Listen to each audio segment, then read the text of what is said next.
In the 6 years that I've been working at the Museum of Timekeeping, there are so many stories that have piqued my interest and fascinated me, not just to do with the development of precision timekeepers themselves, but also the social history of timekeeping more generally.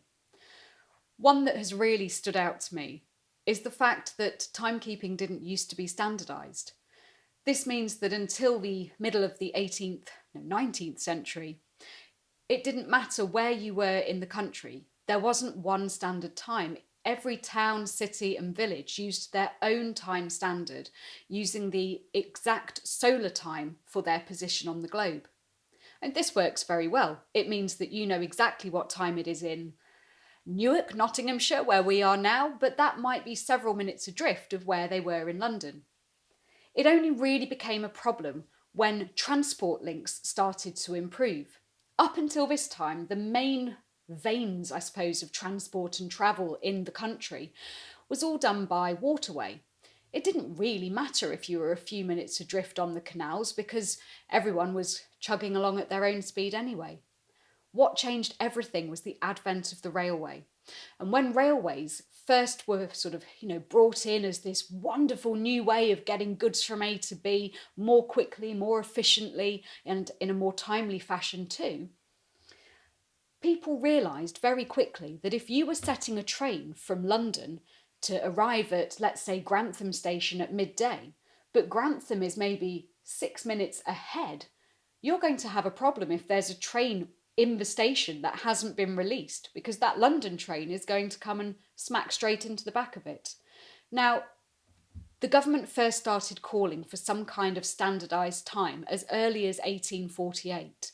However, it wasn't until 40 years later, in 1888, that the government finally made it law. Everybody had to adhere to Greenwich Mean Time countrywide.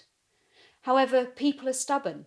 People tied a lot of their own town's character, their own town's personality, and their own sense of pride, sort of pride of place, into having their own time. This meant that even after that law was passed in 1888, a number of clocks were made for large public buildings, guild halls, and the like, that had two separate dials on them, one of which was going to show Greenwich time, as was law, and one of which that was going to show local time. So people really didn't want to give up on this piece of sort of heritage of their sense of place. Now, pocket watches by this time had become very advanced. We are talking post-advent of chronometers at this point.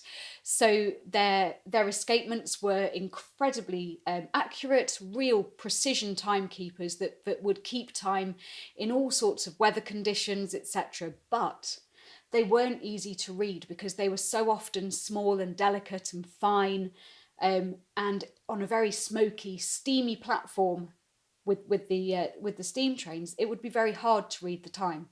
So what we start to see are pocket watches much like these. And these pocket watches, known as Goliath pocket watches, are very large timepieces. And we can see that the Roman numerals around them are really heavy in their typography. So very easy to read with very heavy, thick, dark hands as well.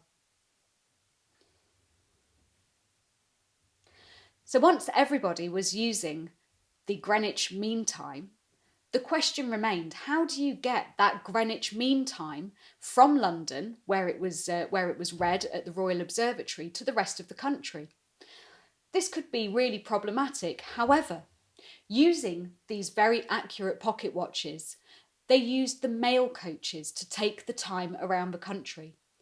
Almost all mail from London was taken by coach up and down the country on a daily basis.